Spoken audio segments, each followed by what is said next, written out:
Queens! Welcome back dito sa aking channel and I'm your chef, Nanay Melissa. And for our first ever episode dito nga sa ating basic baking is all about recipe. Pagdating sa recipe, ang daming nagsasabi, recipe lang yan, Nay, babasahin lang yan. And for me, babasahin nga lang yung recipe. Bakit kailangan pa nating pag-usapan, no? O skip na natin tong video na to. Char lang. Kailangan talaga or importante na alam nyo yung tamang pagbasa ng recipe. Hindi lang basta meron kayong recipe, isang basahan lang. May mga mga parts yun na dapat nyong i-highlight. And gaano ba ka-importante yung recipe? So, unahin na natin, ano nga ba important? Bakit importante? Ayan, nabubulol. Kasi actually, may nanonood dito. So, shout out dun sa nanonood dito. But, kala mo i-edit out ko to, GQ. Sama ka na dito sa video na to. So, yun, gaano ka-importante yung recipe. Once you have your recipe, it will save you time. First and foremost, makakatipid ka ng oras. Kasi hindi ka pa balik-balik sa tindahan, hindi ka pa balik-balik kumuha ng mga ingredients or mga tools. Number 2 is, kapag alam mo yung recipe, alam mo yung gagawin mo ng pagkakasunod-sunod. So, minsan, nagfe-fail ang isang food or yung pinakapagkain or yung output mo dahil hindi mo binasa yung recipe mo at nagkakarambola na, naging alatsamba na lang ang nangyari. With baking, as I always said, baking is a science and it has to be precise. Even with the procedure, it has to be like, bullet or pagkakasunod. Susundin mo talaga yung pagkakasunod-sunod niya. What else? Ayun, any advanced preparation, nakalagay naman lahat yun sa recipe.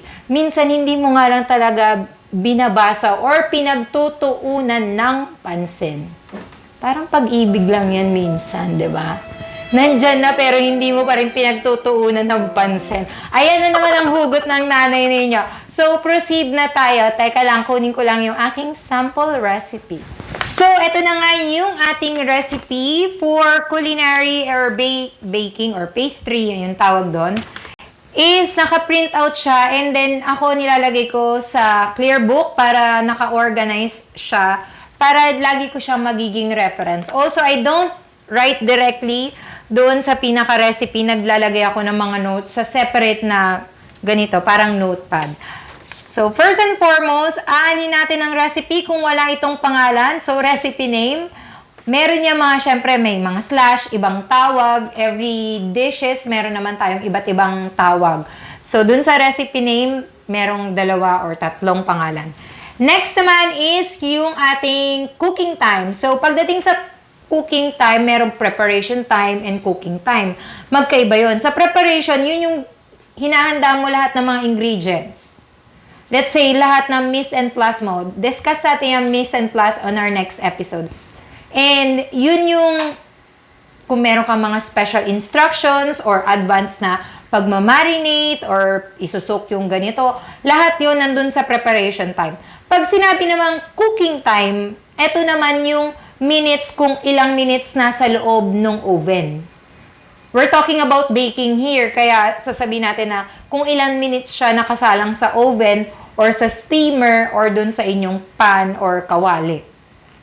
So, malinaw tayo pagdating sa sa time. Next is yung ating yield. Pag sinabing yield, ilan ba yung nagagawa sa isang recipe? Let's say, merong size ng pan, 9x13. Merong kapag pinutol or chinop ng 2x2 is makakabuo tayo ng 12. Ilang muffins ba yung kayang buuin ng isang mix? Yun yung tinatawag na yield. Kung ilan yung mapoproduce ng isang recipe. Next is yung ating, dito, check na natin, ingredients. With our ingredients, ito is naka-graph or graph ba? Tama ba? O basta yun na yun. Nakaganito siya. Para naka-table. Ayan naman. Grab kasi. Table naman kasi, Nay. Ayan, naka-table. But with others, hindi nila tinatable. Nakasulat na lang ng diretso. But for this one, meron siyang ingredients, specification, quantity, and unique. Makikita mo na dito sa ingredients, unang-una is sunod-sunod na yan. Yung tamang paggawa ng recipe is dapat nakasunod-sunod yung ingredients based dun sa gagamitin mo. Hindi basta bira ng lagay ng ingredients dyan dahil dapat sinusunod mo kung paano mo gagamitin yon. Okay tayo doon?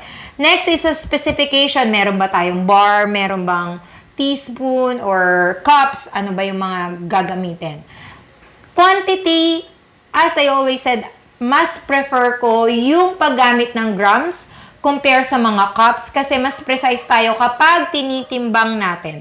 So, with the unit naman, lastly is kung grams, kilograms, mil, or ons, depende yan sa inyo or sa pagkokopyahan nyo ng recipe. Now, the thing is when it comes to the ingredients, meron tayo dyan yung mga specific na instructions. Let's say, 3 cups of carrots grated. So, meaning, yung carrots, nilagay niya sa cup bago niya grenade. But, ang proper way dapat nun is 3 cups grated carrots. Gets mo? Grenade mo muna yung carrots or ano yung tawag sa Tagalog ng grate? Basta yung parang hiniwa-hiwa mo muna siya bago mo siya nilagay sa cup. So, papansinin nyo din yun, yung mga instruction na ganun. So, let's say, pagdating naman sa mga, let's say, sample lang to garlic. 2 pieces garlic chop. Ayan, yun, tama yun. Kasi binilang niya muna yung garlic bago niya chinap.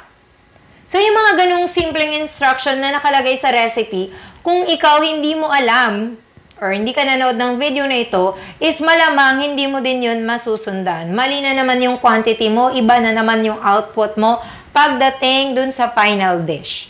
Okay? Another one, pagdating sa ingredients is, you have to check yung kung available ba dun sa inyong pantry. What if wala? Ano ba yung mga alternatives? 'Di ba?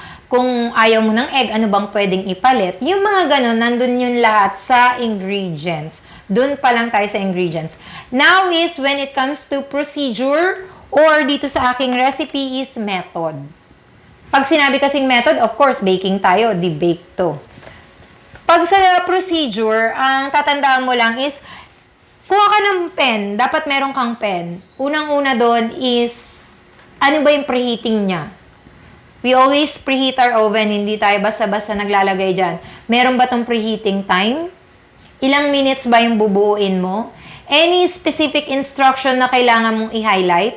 Meron ba tayong kailangan na tools na dapat i-check? Kailangan ba natin ng mixer dito? Kung wala tayong mixer, pwede na tayong makahiram. Yun yung importansya ng pagbabasa ng recipe. Tapos ano pa ba? Meron ba dapat naka-room temperature dito?